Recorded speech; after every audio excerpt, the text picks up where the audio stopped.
G'day, g'day, g'day. It's Mathematical KM here. Remember their initials, not a title. Keith Malumbi. This is round 5 of the Canberra Chess Club Championships, and I'm currently on 2.5 out of 4 before the game. Playing and rated 14-16. Playing 270 points uphill against Lucas, rated 1686, and he's currently on 3 out of 4. So it's going to be a tough game. I've got the white pieces. Let's go. Let's see how we go. I think we're going to call this one Bend, Do Not Break. There's a little bit of a lesson for me in the move order that I might check with Solomon Riddell, author of the wonderful Hippo course, and I'll put the link to that in the description. Okay, here we go. So starting in so far so normal, so good.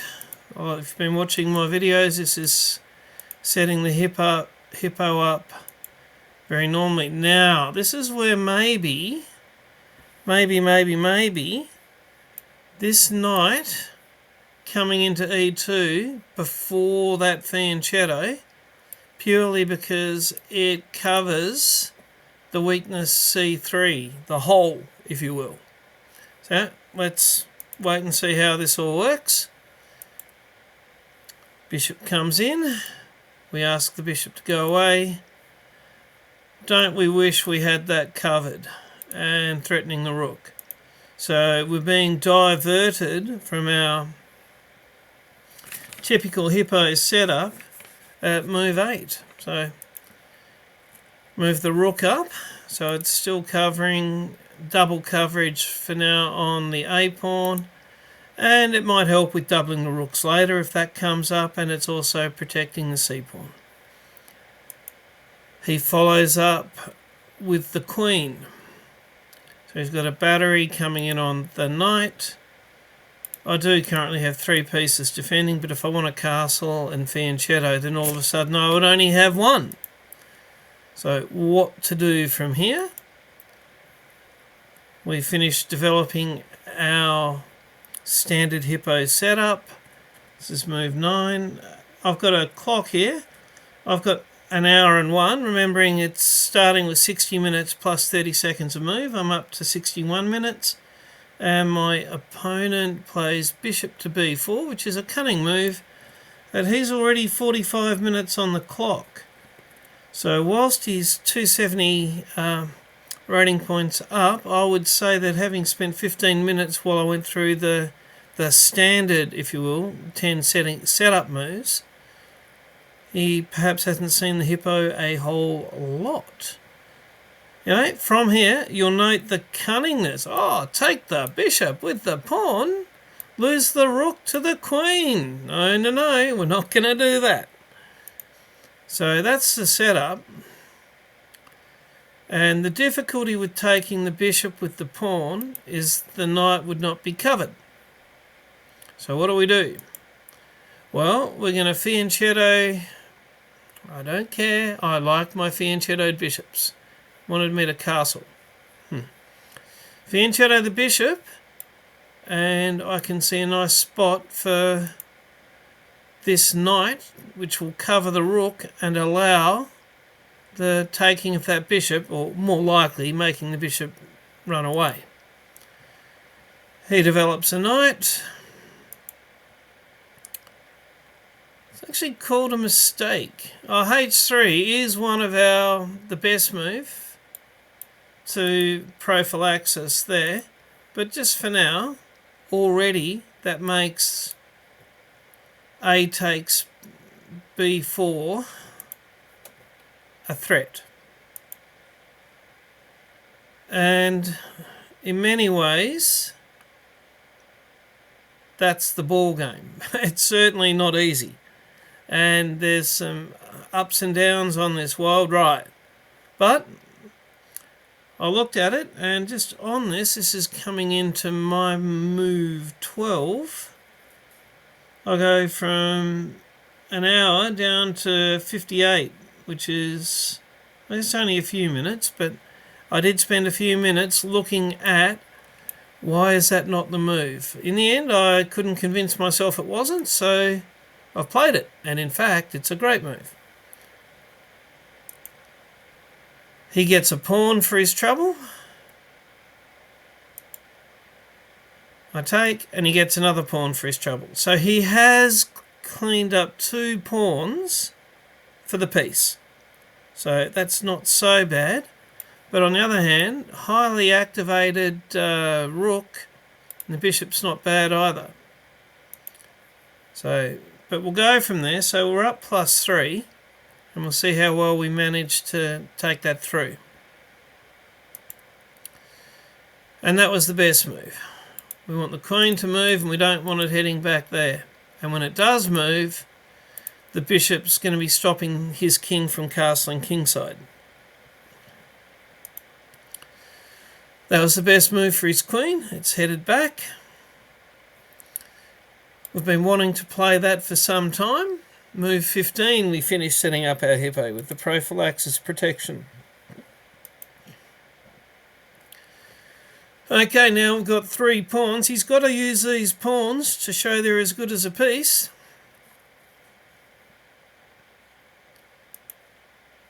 And the way I looked at that is that pawn has only got 1 protector. This is a pretty standard hippo plan for getting pawns in the middle of the board. We've got 2 attackers, only 1 defender. And it's almost tempting.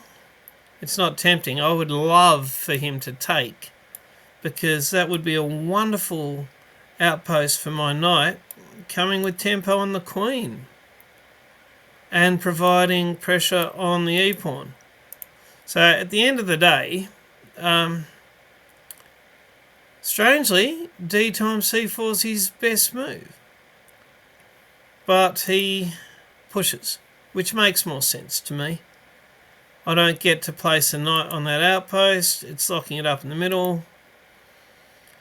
And for me, it's interesting that, well, queen f3, that makes a degree of sense, activating the queen, coming in. E times d4, blowing the centre up, I don't want that. And g4 is just pushing that bishop back, but we've still got that tension there.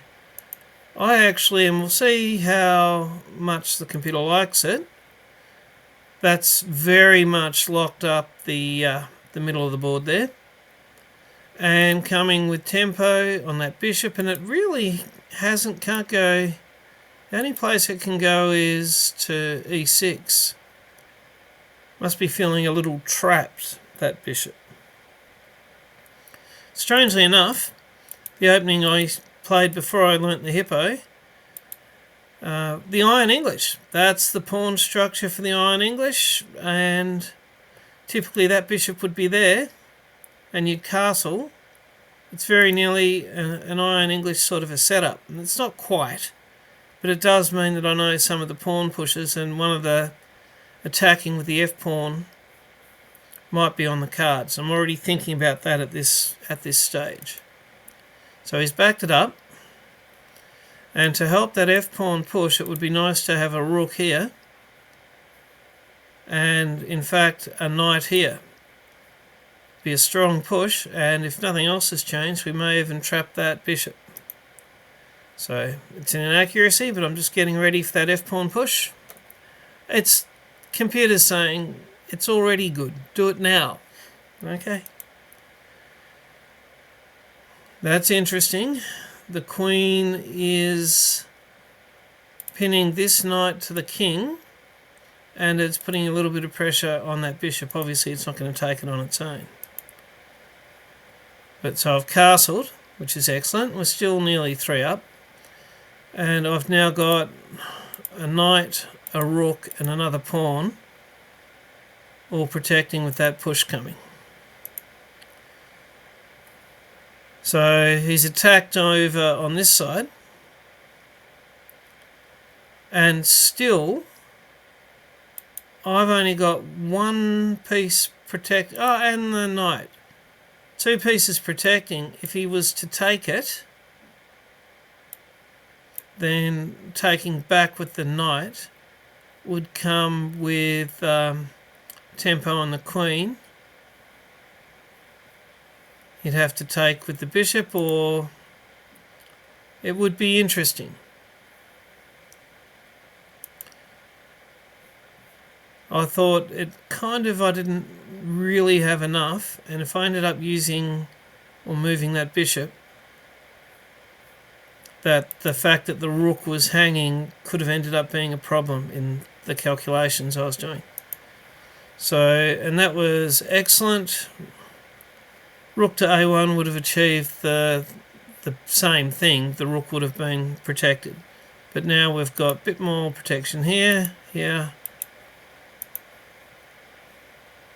And if he pushes there, then the bishop can even come all the way back, because the rook is now protected, and in fact it would be a discovered attack on the queen. So he moves his queen back beforehand, and that's the best thing he can do. But that fire's been put out just for now. And F4 is the top move, which we're so prepared for, and we've played.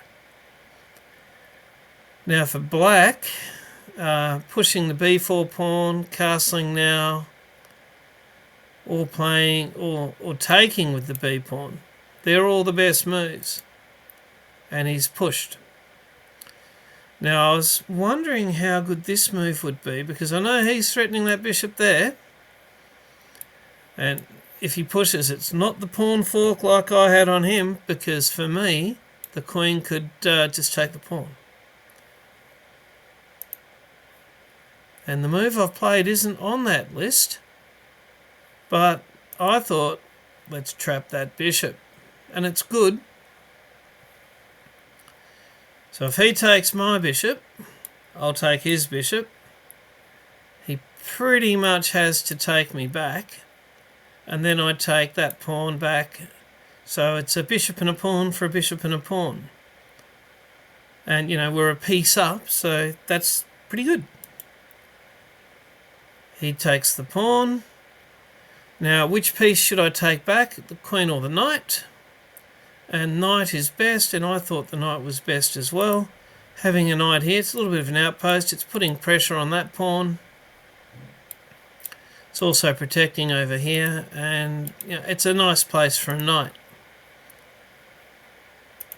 So I've taken with the knight. He takes his bishop for the bishop that he lost, and I take back. So the dust settles a little.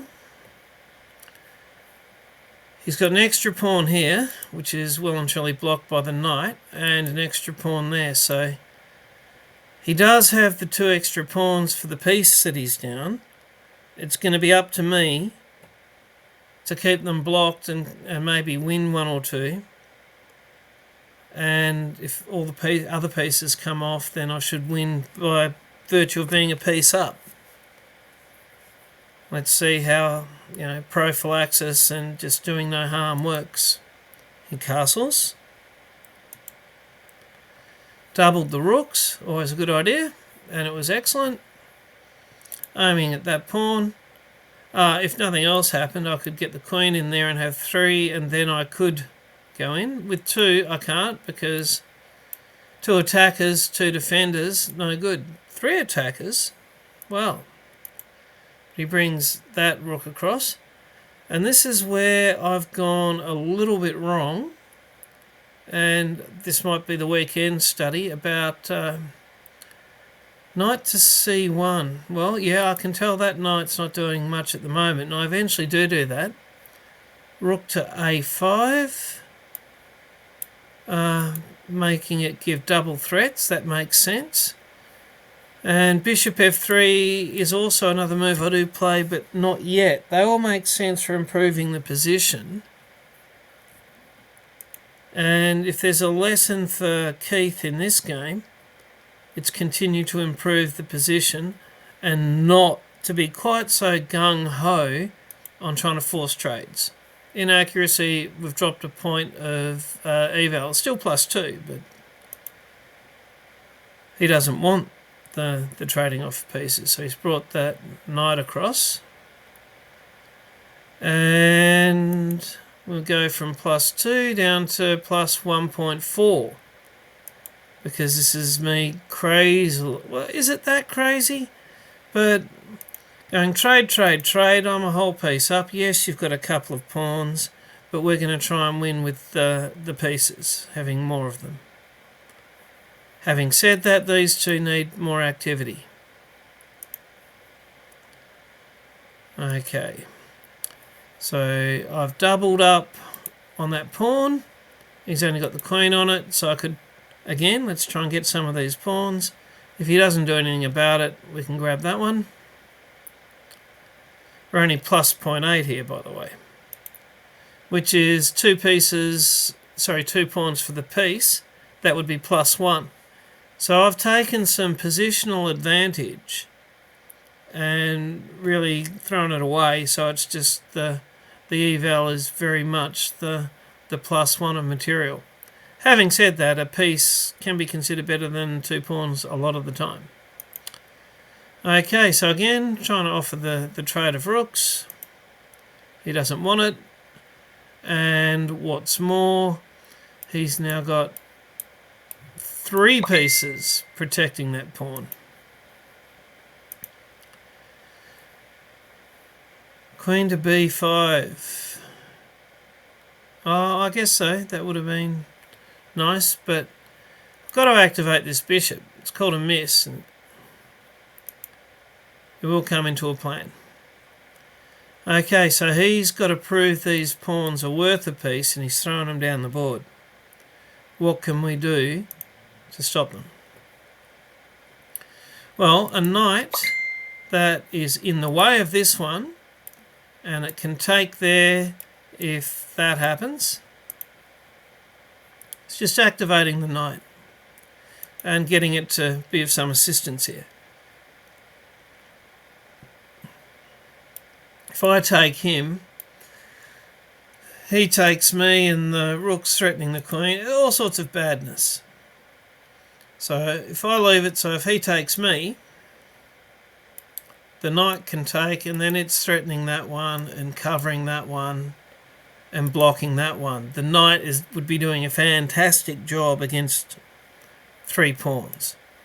So I don't think he's going to do it. He's likely to push. So moving that pawn, this nice big diagonal to that pawn lined up on the king and the bishop and a pawn helping. You can see I'm starting to get the beginnings of an idea of an attack in my head at this sort of point in time. I'll give you a clock check now as well. Move 33. I had 33 minutes on the clock. He had 12. So 21 minutes in front, which is going to be handy for some thinking time. So I've moved the queen into position. He pushes the pawn forward. My knight there would have been just fantastic for me. So he's pushed it forward. The knight is physically in the way. It is covering my d pawn. And if the other one ever gets to b3, the knight's covering that as well. So the knight is a bit of a stopper piece, trying to hold back some pawns. Whereas the bishop and the queen are starting to make some threats. Now that's good. It's called a mistake. It's good in that the queen and the king cover that pawn, so the queen cannot dive in and take it, and the knight is also threatening the bishop and one of the bishop's squares. So let's keep the bishop active and able to go back there, and should it can come to b3 as well, where it's part of a battery on there. So, that was best. We're at +1. Okay, so he's moved the b pawn forward. I it's considered a mistake. I mean, I would like to put my bishop here on b3, but the reason for g4 is let's keep that knight out. So it can't come into h5 and then try and infiltrate in. That knight cannot come in. He's moved a pawn forward.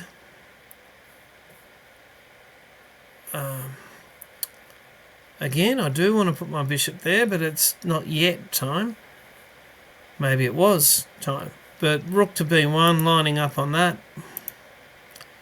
He's doubled up with his queen, but more importantly, and this, I don't know if Lucas was thinking about this, but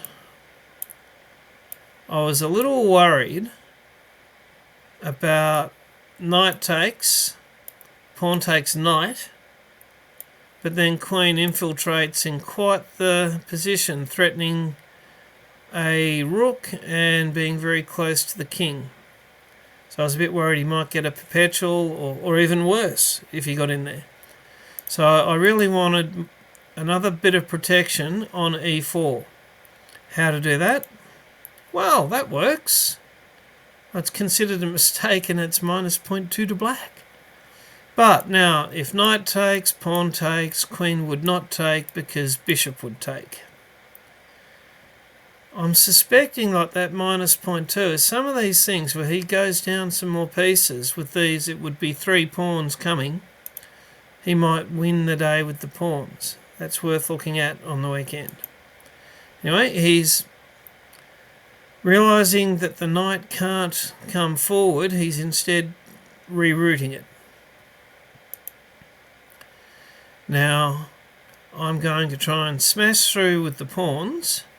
If I can get a pawn here, then the queen can come in. And this was perhaps... I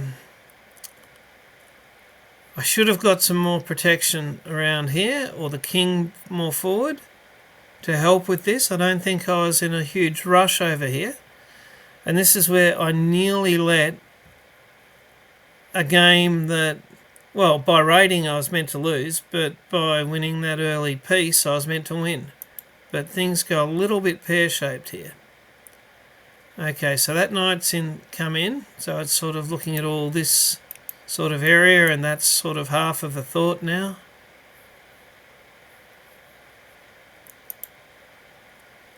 But we've gone for counterplay. He takes, I take back,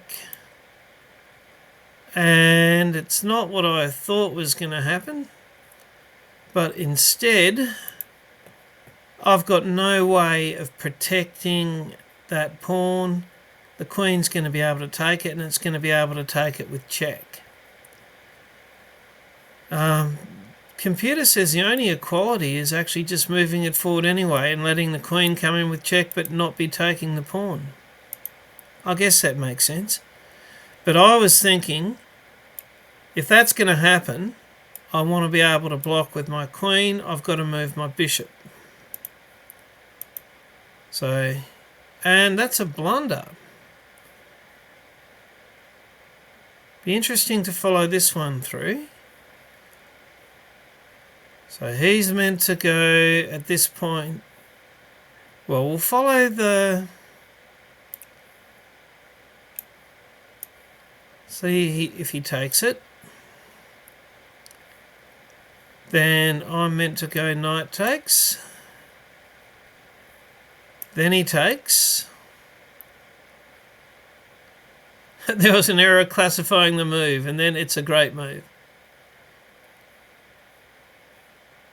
King f2 or queen to g2.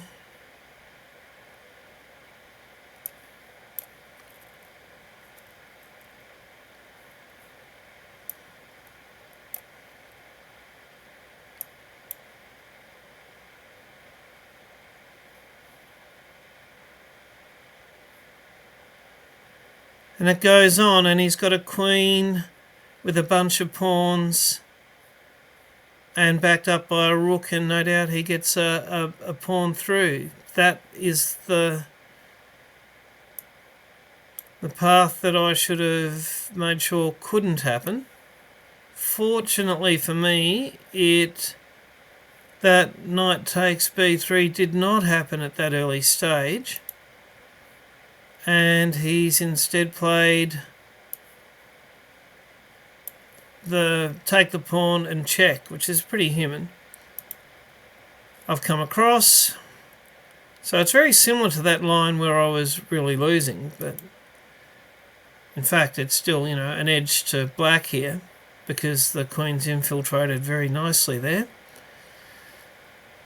King to h2 is the third best, that's where I've played.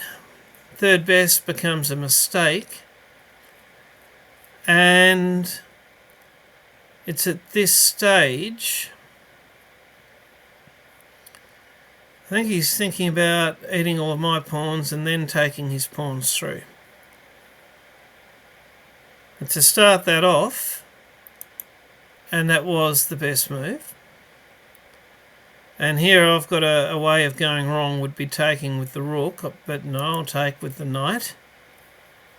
If I took with the rook, he could just take my knight, but so that. Took with the knight. And right now, his good moves are his rook to b6, a rook lift, allowing that rook to be a defensive piece and an attacking piece. That makes a lot of sense. But in some of the games where I've been ahead, chasing pawns can be incredibly dangerous. So rook to b6, rook to a8, another, threatening to do things with it. Or the rook to c8, backing that pawn and sending that pawn forward. That rook was the key at this point in time, but he saw a free pawn. And back to even. That was the best move, and it's still even. And right now, I did think g6 was best. I mean, obviously the queen takes g7 is, well, if he did nothing, it would be mate. If he moves that way, if he moves to h8, it'd still be mate, but f8, he could run, but, it still might not be good. But the pawn forward, I mean, I'd probably take his pawn, but then my pawn's in the way of the queen. I mean, I can see why it's even. So we're deep in the game. What move are we up to? 46. I've got 18 minutes, he's got 5 minutes. And very luckily for me, he zigged when he should have zagged here. And it goes, instead of being 0.00, to mate in 7. So we'll see if I pick up on the mate in 7. That's obviously step 1. Mate in 6. Step 2, cleaning up a pawn and it's check. Now, queen just takes a free rook, is plus 6.5, so it probably wouldn't be losing. But I was lucky enough, I didn't think all the way through queen to d5 and work out a mate in 5 with that. But there's not a lot wrong with knight to c5, forking the king and the queen. So winning the queen, threatening one of the pawns, and after I'd won the queen, I'd have 3 pieces to his single piece, and yes, he's got 3 pawns there, but with my 3 pieces I can probably mate him, or one rook's not going to be able to protect these pawns very well. I should be able to get it on clean-up duty. But again, after forking the king and the queen, Lucas shook my hand, and that's another win for the Water Horse. We'll jump to the review. So there's a little bit of study needs to be done, and it was mostly, if there's a lesson to learn from keeping that +3 and taking it down to +1 for a long time, that was from not just madly trying to trade pieces for no reason. I should have instead kept playing as if I wasn't up a piece and kept working on doing no harm and just making the position better. Moves to activate pieces, not just trying to do trades. But I think on Monday night I beat an opponent 200 up, tonight 270. Do no harm and work on the position. Prophilaxis be thy name. And then in both Monday and tonight, opportunities presented themselves. So if you continue to do no harm and wait for opportunities to come up, the hippo's not a bad opening. Oh, bye for now, viewers. Don't forget to like and subscribe.